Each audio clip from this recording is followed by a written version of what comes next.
One of the things that I'm going to have a bunch of people rolling their eyes is websites are dead. I am in the website business, and I'm telling you, websites are going to die a fairly quick death. People are going to go to marketplace and platforms. They're going to be able to, we were talking just before the podcast about, creating your own app. But I think it's going to be app driven or platform driven way before you see a website in the future. And I think you're going to see that a lot of these web development companies are going to start moving that way.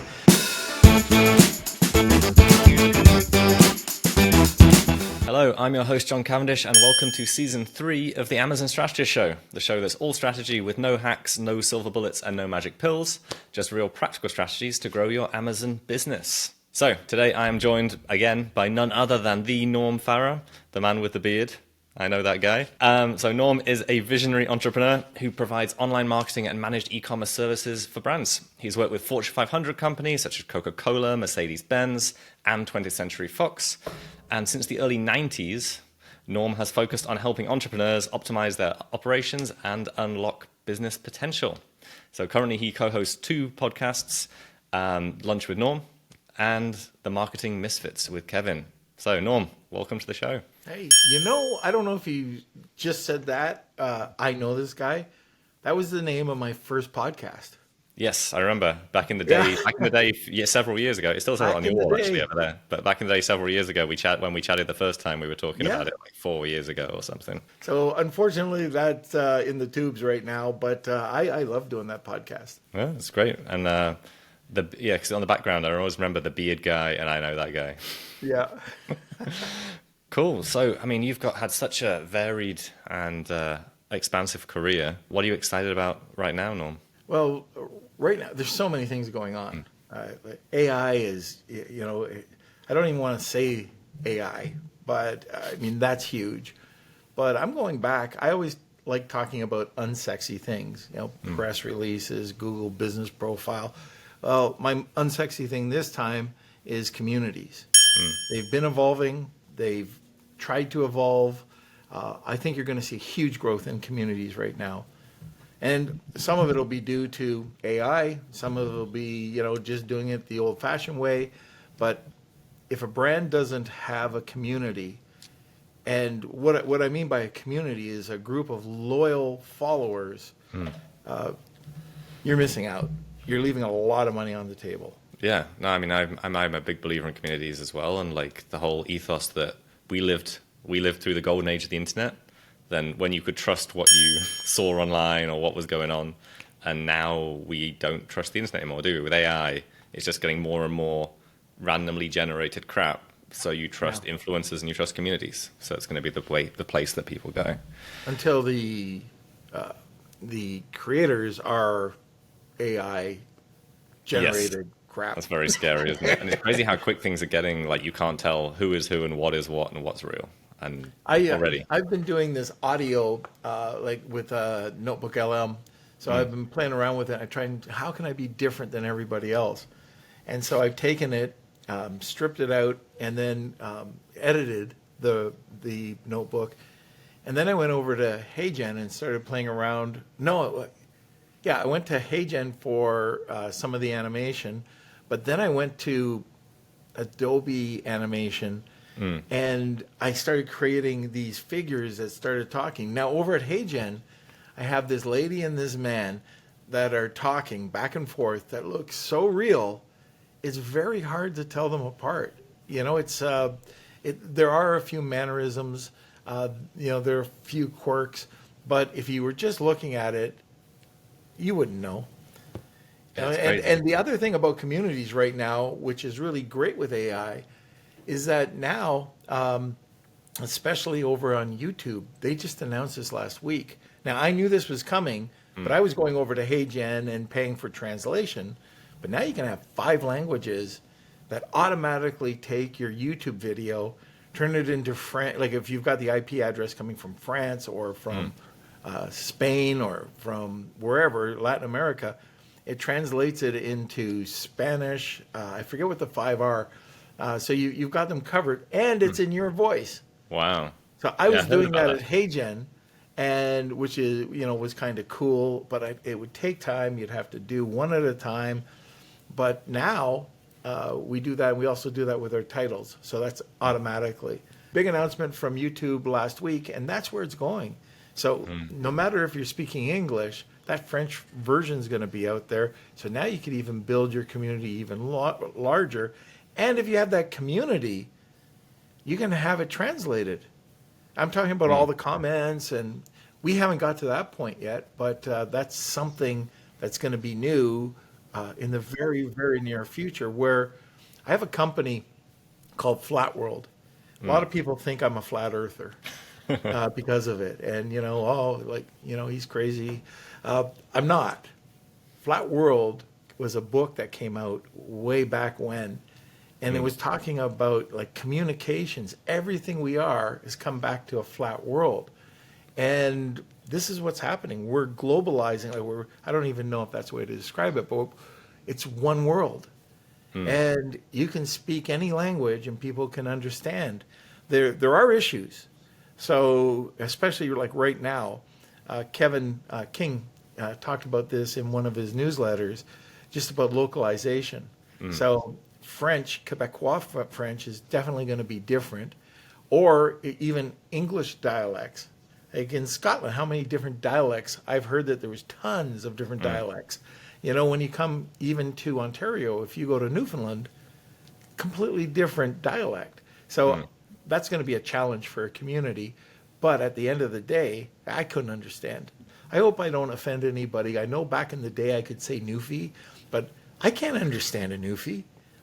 Can't understand. Like they start talking, it's like, what? Yeah, that's But interesting, isn't it? Like, are you going to have are we going to like create an echo chamber of accents then, when it only parrots everyone back to you and how you would want to hear it? Because based I on feel your like, IP, who knows? yeah, that's cool, isn't it? Not necessarily that cool, just interesting. I don't know if I want that. So when you say community, Norm, like, do you Yeah. mean like, could the community be like an email list or a Facebook group, or would it be like an actual more of an interactive place where people can actually connect? For me, a community is just getting a group of people together that can communicate, that trust, that build loyalty. For me, I want to have a diverse community. On our podcast, we talk about it when we close out, but we developed a community where, hey, if you don't have time or you don't like podcasts, you don't like looking me in my face, okay, don't you go to YouTube? You can go over to a podcast channel. You can go over and listen or download our newsletter. You can go to the WhatsApp group. So go to our Facebook group. We've made this huge community where you can pick and choose what you want. It's it's kind of like what Walmart says, it's whatever you want. Like we're trying to please you. You can pick it up. You can go online and order it. You can you can it's a Project Glass mode, So it's just delivering whatever you want the way you want it. And that's what we try to do with communities. So it might be an email blast. Like right now, if I do an email blast to my community, they trust it. I'm not going to steer them in the wrong direction. We try to build value. So by having the one like podcast, that's value. We don't do any promotion. We have sponsors, but we don't say, we're not pitching all the time. Same thing with the newsletter. Kelsey's job is to make sure that they take that story. And that's another thing. By the way, I'm going to rabbit hole this a lot during this conversation. But one of the things that we wanted to make sure is that people could relate.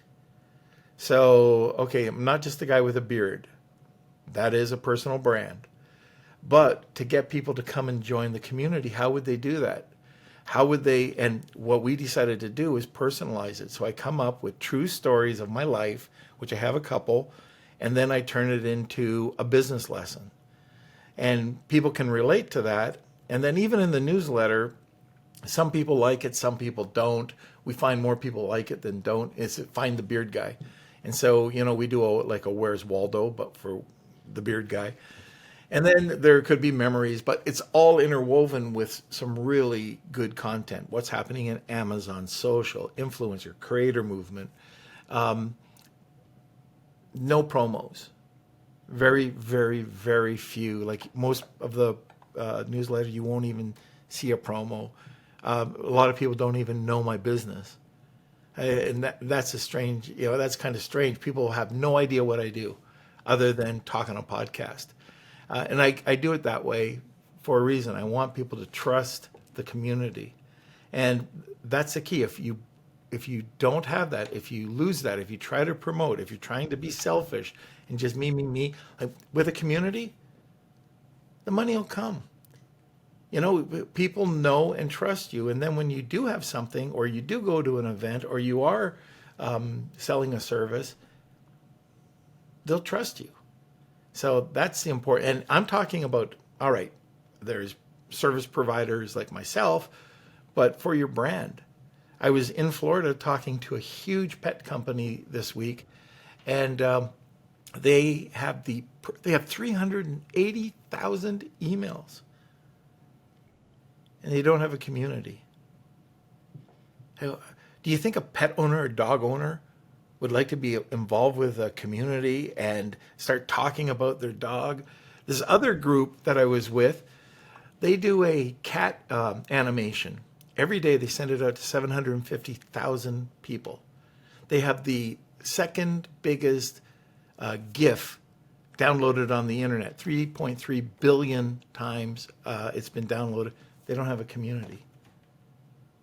What do you think you could do with like your brand, and especially if people are accepting that download? Like, you've already got the community, and you don't realize it.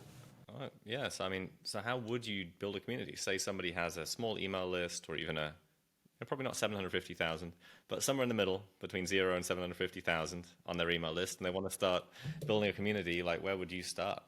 Well, the first thing would be get that list. So it could be with your Amazon or any type of packaging.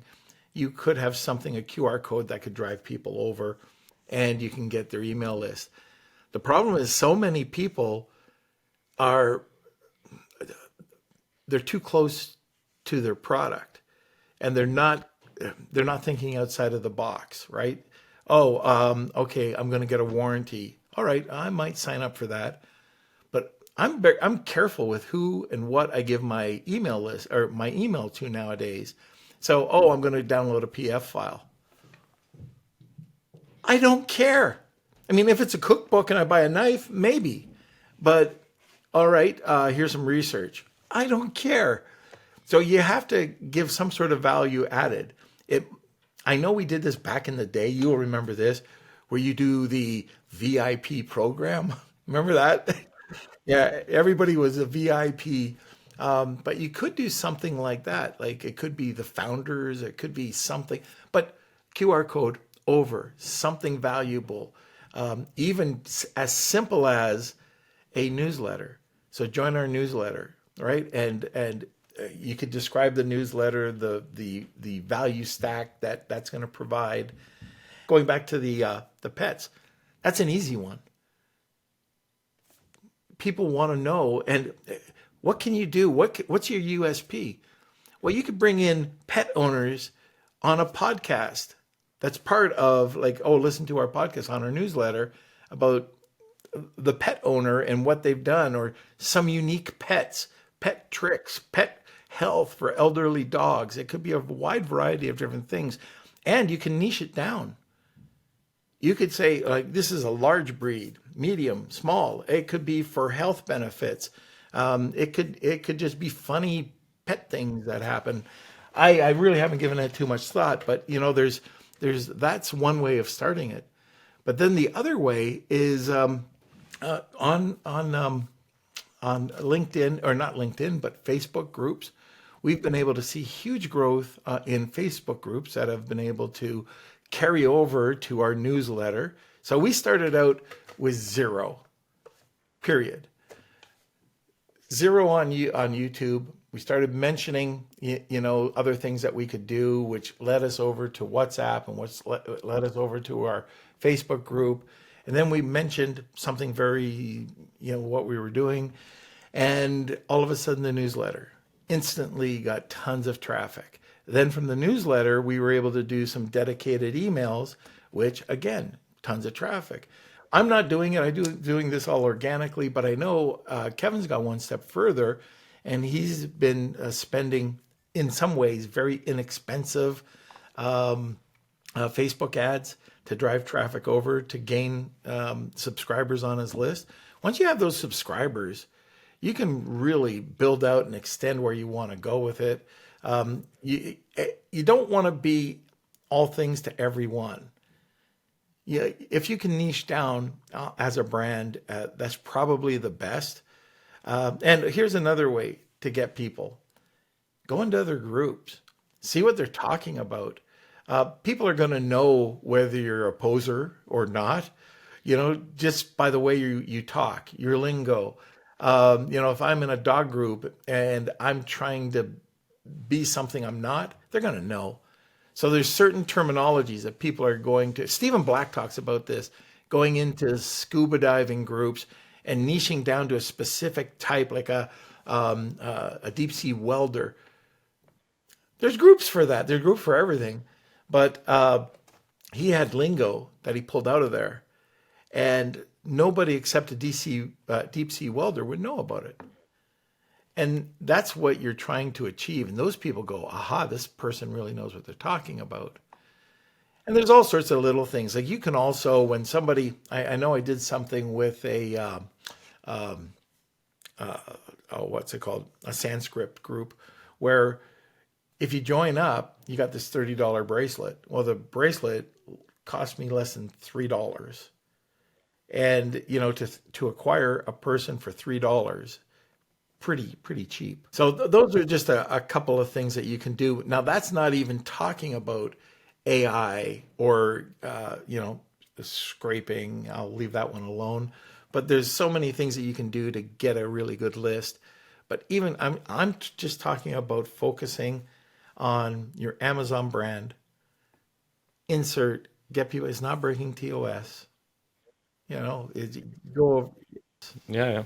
Get people to register for whatever it is, join your community. And then what makes the difference between this being a community and this just being a list of people that you're sending emails to? Trust and loyalty. So when you're building a community, it's not just a group of people. You're getting a group of loyal, it could be just loyal members. So in my WhatsApp group, I don't even have to, if I'm away for a week or two, I've got people that are taking care of it. Like if people answer a question, my group's awesome. People will. I'm a member. Yeah, so people will, and people answer the questions when I'm not there. And, people, if it looks like spam, I'm not removing them, but you'll see in about, if somebody sees it, they're complaining and they want them out of the group. So it's trust. And again, going back to that, if somebody sees that it's pitchy, now people can pitch in my group. So like I know Afalabi's doing some webinar, right? And he asked permission to post. I said, yeah, go ahead. But there's pitching, but it's quality. Like it's vetted. And the people in the group all of a sudden are this community that will come together and let you know really quickly that this post doesn't belong in the group. But at the same time, they're not afraid to voice their opinion, put in a question that might, some people might think are pretty novice questions.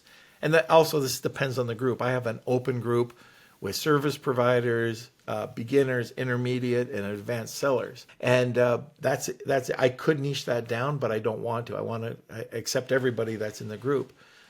Also, if I were to post anything in that group or in my newsletter, which is a community all by itself, really, if anybody mentions anything in the group, it's already vetted, or it will be vetted very quickly by everybody in the group. Or if I mention something, it's great. Like Norm is not going to mislead us. I I I had this slip once. Bloody AI. I had one of my VAs do something on AI when back January a couple years ago, and it was horrible. And I didn't realize that the person posted this in the group and also on LinkedIn. And I got so much feedback, negative, saying, this isn't you. You don't talk like this. And it's true. Like if you try to fake and just hire somebody to, it could backfire on you very quickly. So we made sure that that never happened again. Yeah, I understand that, and I see that.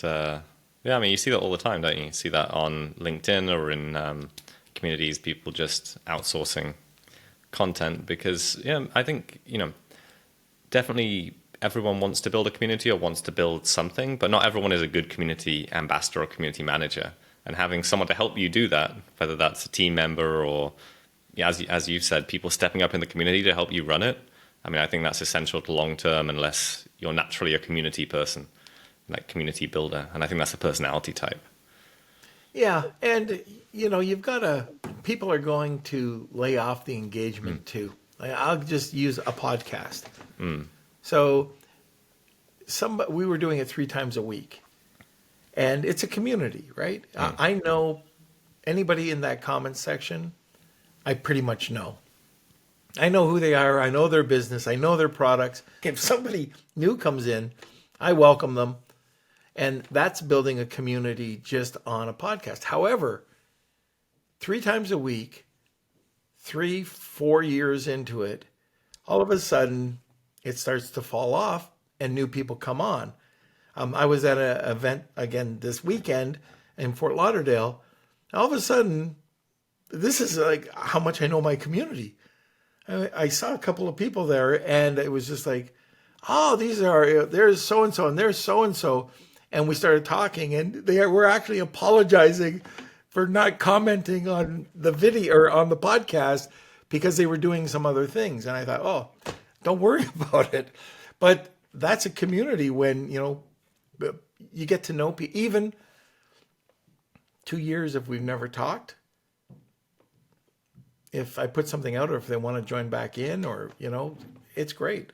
But at some point you're going to have fall off, and you got to make sure that you're always doing something new or you have a USP. So for me, I have that Wheel of Kelsey. I give away mugs. I give away M&Ms with my beard on it. Kind of sounds gross to eat, but just little things to let people know they're appreciated. If you take it for granted, you've lost your community. And do you know Wilfred, right? Wilfred Lightheart? Maybe not. No. Digital Blacksmiths. No. He was my old. We started that company together years ago, and one thing I loved when I was talking to him, it was you have to get engaged before you get married. And I've never forgotten that. It's so true. You have to engage people. You have to. You can't look like you've got some ulterior motive. It will come. If you want to sell something, if you've got a service, I know I can go out to my community and I can say, hey, I'm doing an AI. And we did. We're doing an AI project. And all of a sudden, 1,000 people came on a webinar to listen to this AI presentation that Kevin and I were doing. And that's not even hitting it too hard. With the service provider, for us, it's the service providers. For other people, it could be their suppliers. But you can tap into their list as well. So if I come to you and I said, hey, I got a favor, and I have done this. Hey, I've got a favor. I've got this thing coming up. Would you be able to help promote it? Absolutely. And I would do that for you, and I would do that for any member in the group. So as a brand, you could reach out like that too. You got something you're going to promote. And I'll give you an example. So going back to the pet industry. So you've got the Humane Society in Canada. They're having an event. You could see that you're selling your bully sticks in Toronto or in the outlying areas. You could do a press release to get people to know about the event. At the event, you could have QR codes showing that you were the supplier of the bully sticks and that you believe in XYZ. All of a sudden, you're going to get a whole bunch of new people because you started to zero in and just do this geo-targeting because that's where your sales were. And all of a sudden, you've got all these people that care about dogs, and now they're in your newsletter about dog. And that could be another niche, just how to help these rescue dogs or rescue dogs. I could go down a whole path on just that topic that I talked about this, or that I heard and I learned about a rescue. Somebody should take advantage of that because that's a big community right there. For sure, yeah. I mean, we used to foster animals in Ho Chi Minh City when I lived over there, and one of my friend's wives, she was big involved in the community of she called them the cat ladies, but mostly women that fostered cats and organized the rescue. And yeah, I mean, it's a super tight community, and yeah, easy to get into. They want it. They encourage people. They want people to get involved. I mean, it's the thing that they're encouraging continuously. I did this influencer challenge 2 years ago to try to get to 100,000 followers in a year. Should almost do that with that. I'm just thinking about it. That's a newsletter in a community. I bet you I could easily get to over 100,000 subscribers in a year. And just the people who fly the dogs in, the different services. I mean, the services would be probably sponsor it. Just think of all the dog food companies out there, or the dog products. I'm talking to Kevin. Okay, so Kevin and I, you've heard it here, will be launching a dog rescue newsletter coming to your inbox soon. All right, I'll take 5%. No, all right, there we go. No, that's awesome though. So that's the key. That's your sharing. That's the key to staying relevant, is to continuously, give value and move with the community to what's the next thing. Is that right? Yeah, and USP. And You've USP. got to have something that's different than anybody else, and you have to stay up with trends. So for us, back when the oranges and the blacks were coming together, I think I was one of the first in the Amazon group to ever come up with that color combination. And creative, my background is in branding, so orange has always been on the creative side. That's what the color. If you look at an orange logo, you'll see a lot of creative companies, advertising agencies. They'll use orange and black. Restaurants, it's red and yellow. Meats, it's blue and orange, a deeper orange. But there's certain colors that you should look at, and you can type it into ChatGPT.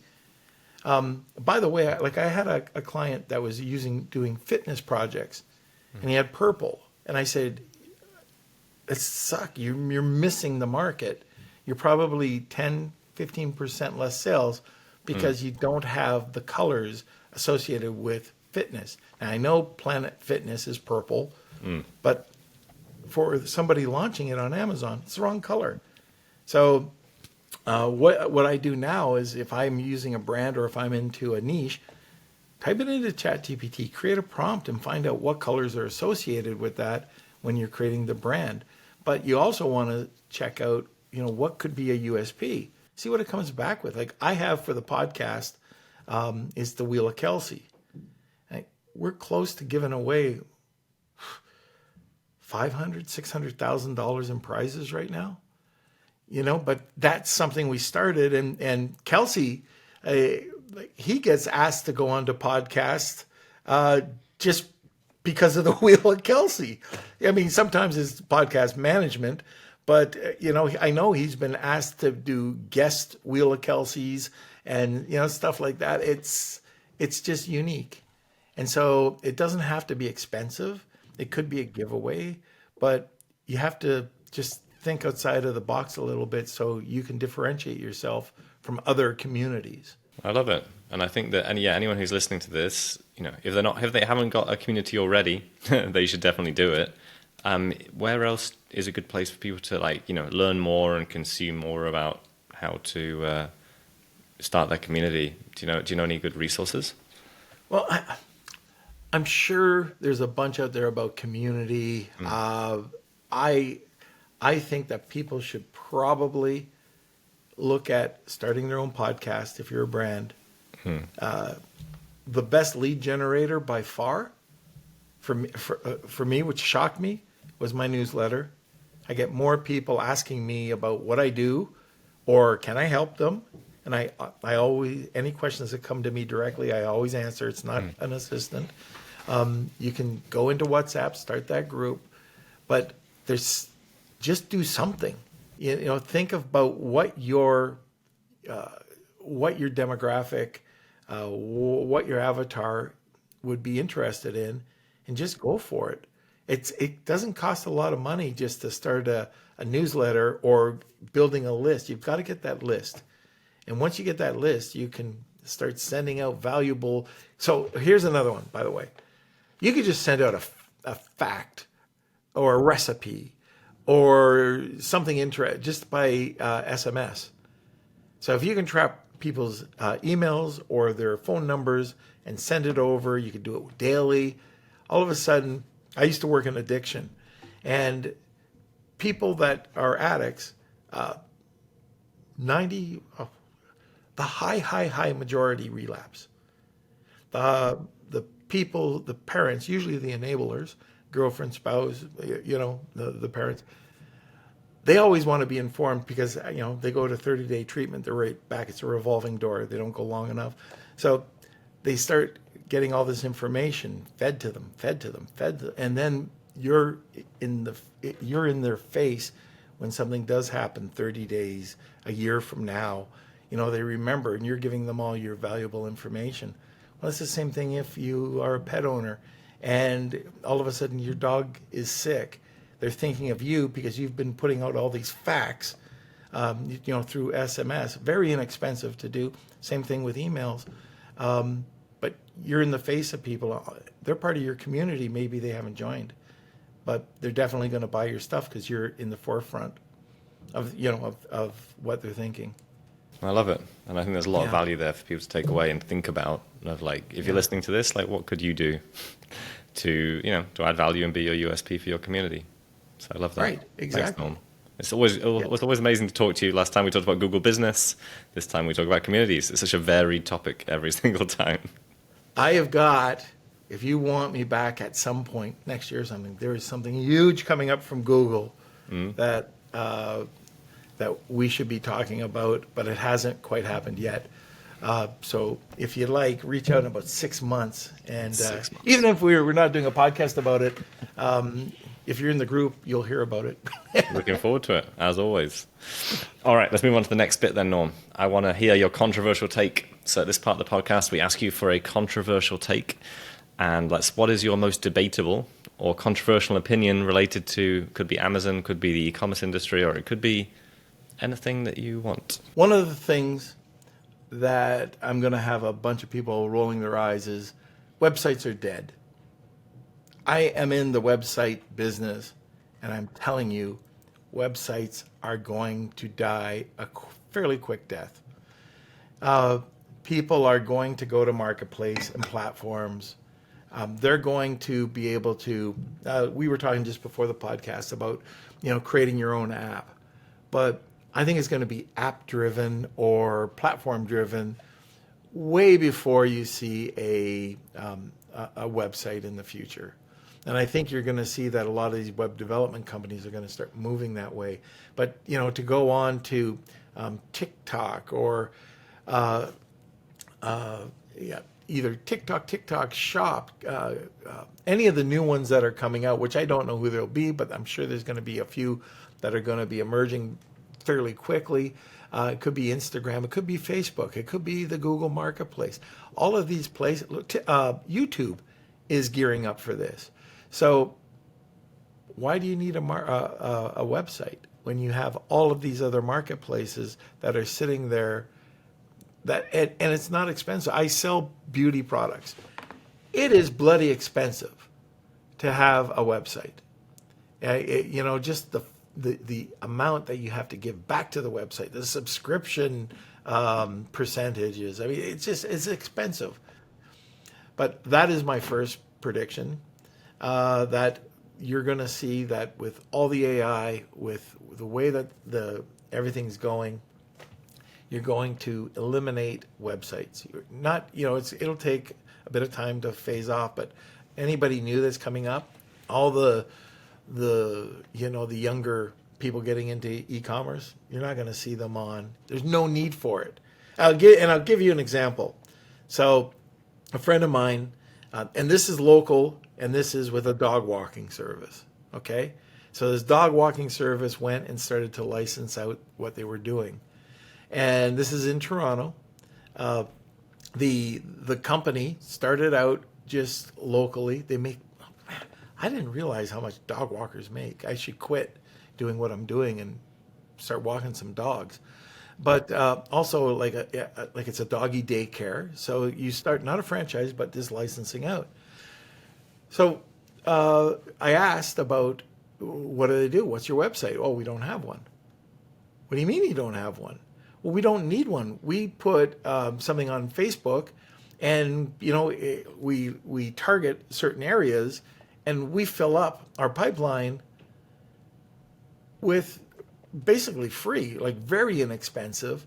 And why do I need a website? Why do I need to pay hosting? Why do I need to pay for anything? Any of the widgets, And so that's what they do. And this is just about a week or two ago. And it was it's just kind of, well, there we go. I'm right. I'm absolutely right. Confirmation bias. Immediate confirmation bias. No, that's great. No, that's awesome. I love it. And I'd love a business where you can just turn on Facebook ads and suddenly your entire pipeline is full for your new location. That sounds amazing. Isn't that something? Yeah, it's great. Great niche or great blue ocean market that they've stumbled upon or discovered in that area. Yeah. Another thing, and I just thought of this a second ago. I was on a call the other day, and I heard about this for the first time. And it was called Whatnot. I was listening to Sean Hart's Hacks, and this came up it was the Offer Mafia call. So went in there, and I was listening, and he's talking about this Whatnot thing, and what the hell is that?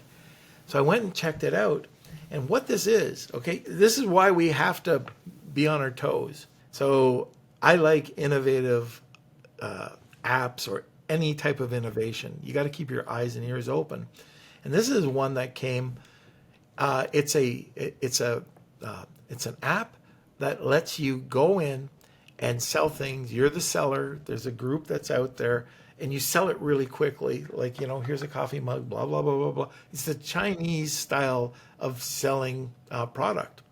Completely different than what we've seen. It hasn't picked up steam yet, but this could be something that we start to see, at least in North America, very quickly. Sean went on with his wife afterwards, and they had a very successful session. They literally just went around the house, and they were, selling everything. But you could, I'm looking at it going, could I not do that with my wholesale? Could I not go in, one of the things you could do, I'm just thinking out loud, but go to some local stores, say, hey, I'm going to help you out. You give me a 20% commission on every sale I make, and you go into that store. I'm not sure which one. I'm just going to say Louis Vuitton. They would never go for it. Maybe they would. If they need a spokesperson, I'm here. But they could go in and they could talk about... What's that? You're definitely their target demographic, Norm. Oh, yeah, for sure. So Harleys. But... you can go on there, hold up a purse, talk about it for 15 seconds, move it out. Yeah. Next, talk about it, move it out. I think that that's something that we're going to see in the North American marketplace or, in the Western marketplace fairly quickly. China's already... That's huge. Yeah. I mean, they've had live selling since the last 8 years in Vietnam, but it's crazy. The amount of volume some of these people move is just incredible. They've got such big reach, and people just watch it. Apparently, as people watch it, it's like QVC.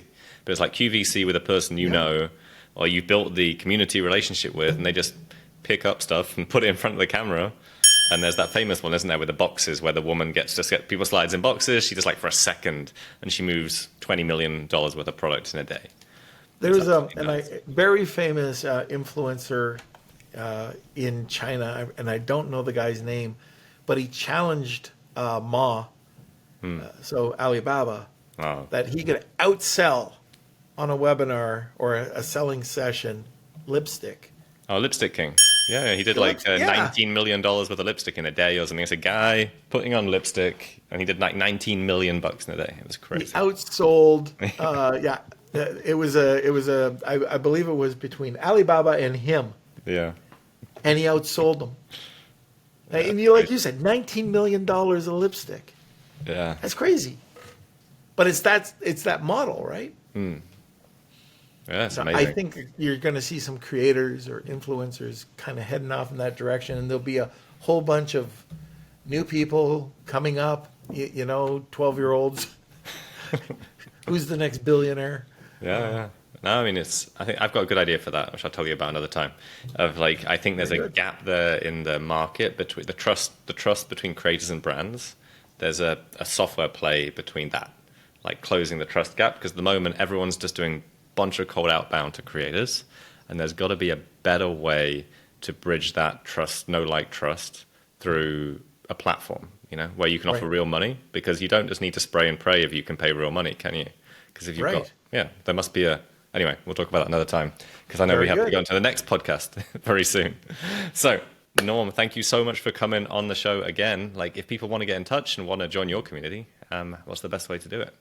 Oh, now that's a nice plug for my community. Okay, so the best way to do it, I've got a podcast, Lunch with Norm. It's live every Wednesday.